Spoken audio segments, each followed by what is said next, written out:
ഉസ്താദിനോടൊക്കെ സംസാരിച്ച് പോയതാ. ഷിഹാബ് ഫൈസി മാത്രമേ ഉണ്ടായിരുന്നുള്ളൂ പള്ളിയിൽ? അപ്പോൾ ഉസ്താദിനോട് പറഞ്ഞാണ് ഞങ്ങൾ മാറി താമസിച്ചോളൂ, മദ്രസയിൽ പോയി താമസിക്കാനൊക്കെ ഞങ്ങൾ പറഞ്ഞാണ്.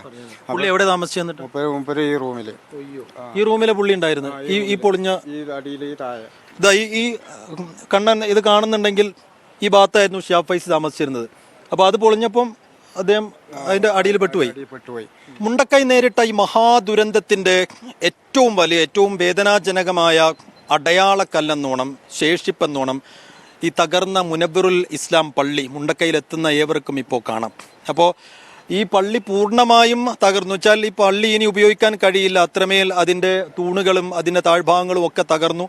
ഇതിങ്ങനെ അതിൻ്റെ ഒരു അസ്ഥികൂടം എന്നോണം ഇങ്ങനെ ഒരു കാലും കുത്തി നിൽക്കുന്ന ഒരു അവശിഷ്ടം മാത്രമായി ഈ പള്ളി മാറി.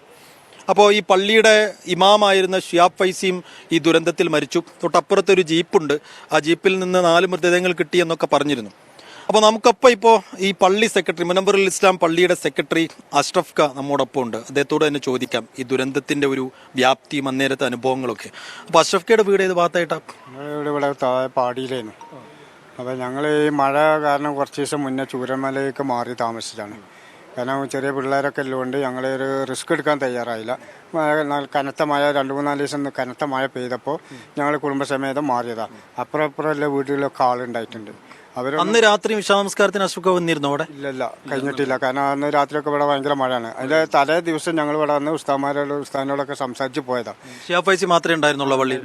അപ്പോൾ ഉസ്താദിനോട് പറഞ്ഞാണ് ഞങ്ങൾ മാറി താമസിച്ചോളൂ, മദ്രസയിൽ പോയി താമസിക്കാനൊക്കെ ഞങ്ങൾ പറഞ്ഞാണ്. പുള്ളി എവിടെ താമസിച്ചു? എന്നിട്ട് മുപ്പര് ഈ റൂമിൽ, ഈ റൂമിലെ പുള്ളി ഉണ്ടായിരുന്നു. ഈ പൊളിഞ്ഞ ഈ അടിയിൽ ഈ താഴെ ഇതാ ഈ കണ്ണൻ ഇത് കാണുന്നുണ്ടെങ്കിൽ ഈ ഭാഗത്തായിരുന്നു ഷിഹാബ് ഫൈസി താമസിച്ചിരുന്നത്. അപ്പോൾ അത് പൊളിഞ്ഞപ്പം അദ്ദേഹം അതിന്റെ അടിയിൽ പെട്ടുപോയി. അപ്പോൾ ഉസ്താദിനോട് പറഞ്ഞാണ് മേലെ വീടിന്റെ അവിടെ പോയി. അപ്പോൾ ഉസ്താദ് പറഞ്ഞ പ്രശ്നമൊന്നുമില്ല, കാരണം ഇവിടെ ആളുണ്ട്, ഈ വീട്ടിലൊക്കെ ആളുണ്ടായിരുന്നു. ഇവിടൊക്കെ വീടാണ്, ഇതൊക്കെ വീടാണ്. ഈ വീട്ടിൽ നിന്നാണ് 16 പേര് പോയത്. ഇവിടെ ഒരു വീടിന്റെ 12 പേര് പോയി, അതിന്റെ താഴെ പേര് 6 പേര് പോയി. അങ്ങനെ ഇവിടെ ഇത് വീടാണ്. ഇവിടെയാണ് പിന്നെ ബാപ്പി ഉമ്മയും പിന്നെ 2 മക്കളെ ഭാര്യയും മക്കളും, അതിലൊരു ആളാണ് രക്ഷപ്പെട്ടത്. ആ കുടുംബമാണ് ഇപ്പം നേരെ ഇതില്ലാതെ ആ കാറിൽ വന്ന് അവിടെ നിൽക്കുന്നത്, അവരെ തറവാട് കാണാൻ. കാരണം ആരുമില്ല, ഒരാൾ മാത്രം, അയാൾ ഗൾഫിലായതുകൊണ്ട് കഴിച്ചിലായതാണ്. 16 പേര് അവിടെ കുടുംബം, അതിൻ്റെ അപ്പുറത്ത് 12 പേര്. അങ്ങനെ ഒരുപാട് കുടുംബങ്ങൾ അങ്ങനെ ഒരു വീട്ടിൽ 10ഉം 12ഉം ഒക്കെ വിരുന്നിന് പോയ ആളുകൾ വിരുന്നായിട്ട് താമസിക്കാൻ പറ്റില്ല, കാരണം സേഫ്റ്റി നോക്കി പോയതാണ്. കാരണം ഒരു വീട്ടിൽ ഇത്ര 16 ആളുടെ അവരുടെ മക്കളും 16 പേര് തന്നെ ഒരു പേര് അവിടെ പാടിയിലാണ് താമസിച്ചത്. അപ്പോൾ പാടി താമസിച്ചപ്പോൾ അവർ പറഞ്ഞ മഴയാണ് ഇങ്ങോട്ട് പോകുന്നത് പറഞ്ഞ് ഇങ്ങോട്ട് വന്നു. അപ്പോൾ മകനും 2 മക്കള് അവരെ ഭാര്യമാർ, പിന്നെ അവരെ 4 കുട്ടികൾ, പിന്നെ ഭാര്യയും ഭർത്താവും, അങ്ങനെ 10-16 ആള് ആ വീട്ടിൽ. ഇത് പൊട്ടി വരുന്ന ശബ്ദമൊന്നും അവർ കേട്ടില്ല, പുറത്തിറങ്ങാനും പറ്റില്ല. അതൊക്കെ നിമിഷം നേരം കൊണ്ട് കഴിഞ്ഞു. ഫസ്റ്റ് തടിക്കുന്ന ഇതൊക്കെ പോയി. ഇത് 1 മിനിറ്റ് കൊണ്ടല്ല. ഇത് താഴെ എന്ന് പറഞ്ഞാൽ ഇങ്ങനെ ഈ കുത്തനെ തന്നെയായിരുന്നു. താഴ്ചയിലായിരുന്നു വീടുണ്ടായിരുന്നത്? അല്ല, താഴ്ചയിലല്ല, ഇതിന്റെ ഒരു ലേശ ചെരുവേ ഇവിടെ ഉണ്ടായിട്ടുള്ളൂ. ഇത്ര കുത്തനൊന്നും ഉണ്ടായിട്ടില്ല. ഇതാ ഫസ്റ്റ് വരുന്ന വരവ് തന്നെ അടി കിട്ടി, ആ അടി തന്നെ പിന്നെ ഒക്കെ കഴിഞ്ഞു. ഞാൻ ചോദിക്കുന്നത് ടെറസിട്ട് വീടായിരുന്നു? ഓടിട്ട് അല്ല, ഷീറ്റാണ്. ഷീറ്റ് വീട്. അതിന്റെ താഴെ ടെറസ് ഉണ്ടായിരുന്നു, ഇതും ടെറസ് ആയിരുന്നു. ഇവിടെ 2 ടെറസിട്ട് വീടുണ്ടായിരുന്നു, രണ്ടും പോയി. അങ്ങനെ അത് അവിടെ ഒരു ടെറസിന്റെ 2 നില വീടുണ്ടായിരുന്നു. പിന്നെ ഇവിടെ 2 നില വലിയൊരു ബിൽഡിംഗ് ഉണ്ടായിരുന്നു. അതിലാണ് എൻ്റെ എളാമിയും പിന്നെ അവരെ മക്കള് 9 പേര് അതിലുണ്ടായിരുന്നു. അതിലൊരു കുട്ടി മാത്രം രക്ഷപ്പെട്ട്, അവളെ വിംസിലുണ്ട് അഡ്മിറ്റ്. ബാക്കി എളാപ്പിയൊക്കെ പോയി. അതിൽ 1-2 ആളെ ബോഡി ഇനിയും കിട്ടാനാണ്. അങ്ങനെ എളാപ്പയുടെ ഒക്കെ ബോഡി കിട്ടി, ഒരാളില്ല, എളാപ്പാൻ്റെ കിട്ടിയില്ല. അങ്ങനെ ഇവിടെ താമസിച്ചൊക്കെ ഒരു കുടുംബത്തിൻ്റെ ഏകദേശം, അപ്പോൾ എൻ്റെ കുടുംബത്തിൻ്റെ തന്നെ ബന്ധം ഇതൊക്കെ നോക്കുമ്പോൾ ഒരു 10-30 ആളോളം പോയിട്ടുണ്ട്. എൻ്റെ അമ്മോസനൊക്കെ ആ ചൂരമല സ്കൂൾ റോട്ടിലാണ് താമസിച്ചത്. ഇവിടെ അല്ല, ഇവിടെ പാടി ഉണ്ടായിരുന്നു. ഇത് ഈ ലൈനിലൊക്കെ പാടിയാണ്. പോയി ഒരു പാടിയല്ല, 3-4 പാടി പോയി. അവിടെ 4 പാടി ഫുള്ളായി. 4 അവിടെ താഴെ 2, അതിൻ്റെ 6 പാടിയോളം മൊത്തം തുടച്ചു പോയി. പാടിയിലൊക്കെ ആളുണ്ടായിരുന്നു, ഒക്കെ ആളുണ്ടായിരുന്നു. നിങ്ങളുടെ ഒരു കണക്കൂട്ടൽ അനുമാനം എത്ര പേര് കാണാതായിട്ടുണ്ടാവും? ഇവിടുന്ന് ഒരു 100-300 ഏകദേശം ആളുകൾ മൊത്തത്തിൽ പോയിട്ടുണ്ട്. അതിൽ ഇനിയിപ്പോൾ എത്ര ആൾ കിട്ടിയെന്നുള്ളത് വ്യക്തമായ വിവരം നമുക്ക് കഴിഞ്ഞിട്ടില്ല. നമ്മളെ ഇവിടെ ഈ ഏരിയയിൽ ഇവിടെ ഒരു 300-350 വീടുണ്ട് നമ്മളെ ഇവിടുന്ന് ഇങ്ങോട്ട്. ഈ മുണ്ടക്കൈ പ്രദേശത്ത്. അതിലിപ്പോൾ ഏകദേശം ഇനിയിപ്പോൾ ഇത് ആദ്യത്തെ പൊട്ടൽ തന്നെയാണോ ഇതെല്ലാം സംഭവിച്ചത്? ആദ്യത്തെ പൊട്ടലിൽ കുറച്ച് വെള്ളമാണ് വന്നത്. വെള്ളം വന്നപ്പോൾ കുറേ അടി കിട്ടിയപ്പോൾ ആ മരങ്ങൾ വന്നപ്പോൾ കുറേ പേർക്ക് ആ വരുന്ന വരവിൽ തന്നെ അടി കിട്ടി. അടി കിട്ടിയപ്പോൾ കുറേ ആൾക്കാർ ആ മരത്തിൻ്റെ അടിയിൽ പെട്ടു, കുറേ ആൾ ചളിയിൽ പെട്ടു. പിന്നെ രണ്ടാമത് വന്നപ്പോൾ പിന്നെ തീരെ രക്ഷപ്പെടാൻ കഴിയാത്ത അവസ്ഥയായി. കുറേ പേരൊക്കെ ഇവിടുന്ന് കഴിച്ചിലായവരുണ്ട്, ഈ പാടിയിൽ നിന്നൊക്കെ കഴിച്ചിലായവരുണ്ട്. 2 പേര് കഴിച്ചിലായ വിംസിലുണ്ട്, അവിടെ നിന്നൊക്കെ രക്ഷപ്പെട്ടവരുണ്ട്. അപ്പോൾ ചിലർക്ക് ഫസ്റ്റ് തന്നെ അടി കിട്ടിയതുകൊണ്ട് പിന്നെ സ്വയം രക്ഷപ്പെടാൻ കഴിഞ്ഞില്ല. അങ്ങനെ കുറേ ഉണ്ട്. മരത്തിലൊക്കെ കുടുങ്ങിയിട്ട് 2 മരം വന്ന അടി കുടുങ്ങി, കല്ല് വന്ന് അടിച്ചു. ഇവിടെ ടെറസിൻ്റെ വീടിൻ്റെ ഉള്ളിൽ പിന്നെ ആൾ കുടുങ്ങിയിട്ട് ഞാൻ രക്ഷിക്കണേന്ന് പറഞ്ഞിട്ട് വിളിച്ച ശബ്ദം ഒച്ചയിൽ വിളിച്ച് പറഞ്ഞിട്ടുണ്ട്. അപ്പോൾ അതിൻ്റെ മേലെയുള്ള ആളുകളൊക്കെ പോയി നോക്കുമ്പോൾ ഈ കുട്ടി പിന്നെ 2 സ്ലാബിൻ്റെ അടി കുടുങ്ങി കിടക്കുക. ഒരു കാരണവശാലും വലിച്ചെടുക്കാൻ പറ്റില്ല. അത്രയും പ്രയാസപ്പെട്ട് അതൊക്കെ നമ്മൾ ഇവിടെ ഉള്ള ആളുകൾ കണ്ട് മരണം ഇങ്ങനെ മരിക്കണ കണ്ടിക്കണ്. ആ രീതിയിലൊക്കെയാണ്. പിന്നെ രക്ഷപ്പെടുത്താനൊക്കെ പിന്നെ രാവിലെ എല്ലാ ആളുകൾ വരാൻ തുടങ്ങിയത്. ഇവിടുത്തെ അവസ്ഥ എന്താ, നല്ല മഴയുണ്ട്, നല്ല കാറ്റുണ്ട്, ഇരുട്ടും.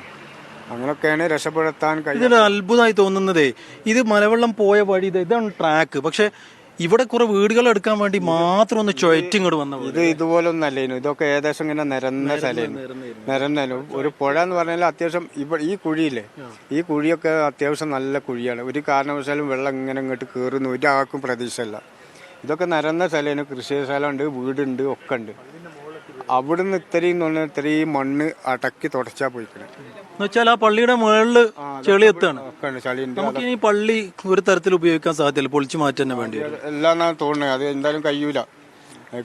ആ സമയത്ത് ഉസ്താദ് മാത്രമേ ഉണ്ടായിരുന്നു. മാത്രമേ ഉണ്ടായിരുന്നു. കൂടെ ഉണ്ടായിരുന്ന ആളന്ന് ലീവ് ആയതുകൊണ്ട് മുക്രി ഉണ്ടായിരുന്നു, പുള്ളി ലീവായി.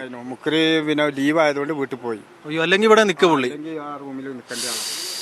അയ്യോ, പുള്ളി അതെ. എവിടെയാ എവിടത്തേത്തിന് കൂടെ എവിടെയാ? അവര് ചേരമ്പാടിക്കാരാ 2 പേരും. അവരെ ബോഡി ഇട്ട് ചേരമ്പാടി കൊണ്ടേ മറവ് ചെയ്ത് കഴിഞ്ഞു. ഇനിയിപ്പോ നിങ്ങൾ വന്നപ്പോ എന്തിനാ പള്ളിയിൽ നിന്ന് രേഖകൾ കിട്ടും? ഇതിന്റെ ഉള്ളിൽ ഇതിന്റെ എല്ലാ രേഖകളും ഉണ്ട്. ഇതൊരു മാലിന്യ സംവിധാനമാണല്ലോ. അപ്പോൾ ഇത് മാലിന്യ സംവിധാനം ആകുമ്പോൾ ഇപ്പോൾ ഇത് കുറച്ച് കഴിയുമ്പോൾ ഇത് പ്രശ്നങ്ങളൊക്കെ അവസാനിക്കുമ്പോഴും നമ്മൾ ഈ രേഖകളൊക്കെ വേണം. പിന്നെ ഒരുപാട് ആളുകൾക്ക് ഇനി ഇവിടുന്ന് അങ്ങോട്ട് ചിലപ്പോൾ നമുക്ക് സർക്കാർ തന്നെ ചിലപ്പം ചോദിക്കുകയാണ്, നിങ്ങളെ മാലിന്യൻ്റെ എന്തെങ്കിലും ആർക്കും ഈ വീട്ടിലൊന്നും ഒരു സർട്ടിഫിക്കറ്റും ഇല്ല. അപ്പോൾ നമ്മളെ മാലിന്യ സംവിധാനത്തിൻ്റെ അടിസ്ഥാനത്തിൽ നമുക്ക് രേഖ കൊടുക്കാൻ കഴിഞ്ഞാൽ അതിൻ്റെ രജിസ്ട്രേഷനും കാര്യങ്ങളൊക്കെ ഇവിടെ ഉണ്ട്. എല്ലാവരും നാട്ടിൽ എത്ര പേരുണ്ട്, എത്ര കുട്ടികളുണ്ട്, അങ്ങനെയൊക്കെ എല്ലാ രേഖയും ഇവിടെ സംവിധാനങ്ങളുണ്ട്. അപ്പോൾ അത് കിട്ടണ്ടേ.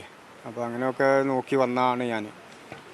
എന്താ സ്റ്റഫ് അത് കാണാം, ഈ ഒരു അവസ്ഥ കാണുമ്പോൾ ഇത് ഇങ്ങനെ ഒന്നും വരും നമ്മൾ ഒരിക്കലും ജീവിതത്തിൽ ഇങ്ങനെ ഒരു സ്വപ്നത്തിൽ പോലും ഇങ്ങനെ അറിയില്ല ഇങ്ങനെയൊക്കെ സംഭവിക്കുന്നു.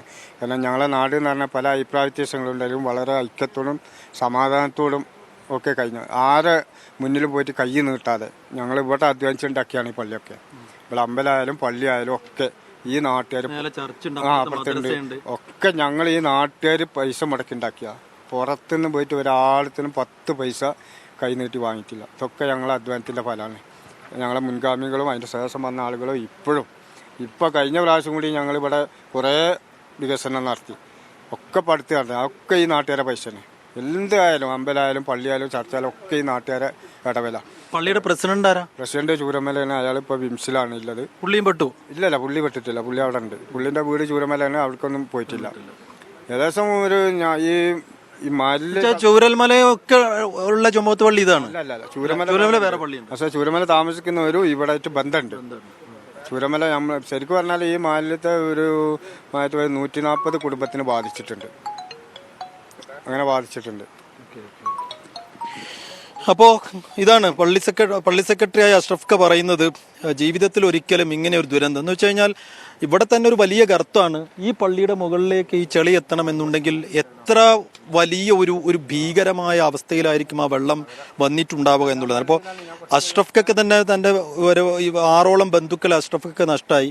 ഇവിടെ ഈ മുന്നിൽ ഒന്നും കാണാനില്ല. ആ ഭാഗത്ത് 3-4 വീടുകൾ ഉണ്ടായിരുന്നു എന്ന് പറയാണ്. അപ്പോൾ ഇത്രയും വലിയ മുണ്ടക്കയിലാണ് ഇതൊക്കെ. ഇവിടെ ഒരു വീടുണ്ടായിരുന്നു എന്ന് പറഞ്ഞാൽ ഇപ്പോൾ വരുന്ന ഒരാൾക്ക് വിശ്വസിക്കാൻ കഴിയില്ല. ഇവിടെ ഒരു വീടുണ്ടായിരുന്നു. ആ വീട്ടിലെ മുഴുവൻ മനുഷ്യരും മരിച്ചുപോയി വലിയ ദുരന്തത്തിൽ. പൊട്ടിയൊലിച്ചു വന്ന മലവെള്ളപ്പാച്ചിലിനൊപ്പം ആ വീടും പാടെ തകർന്നുപോയി. ഈ ദുരന്തത്തിൽ ഏറ്റവും വലിയ ആഘാതം നേരിട്ട ഒരു വീടുകളിലൊന്ന് ഇതാണ്.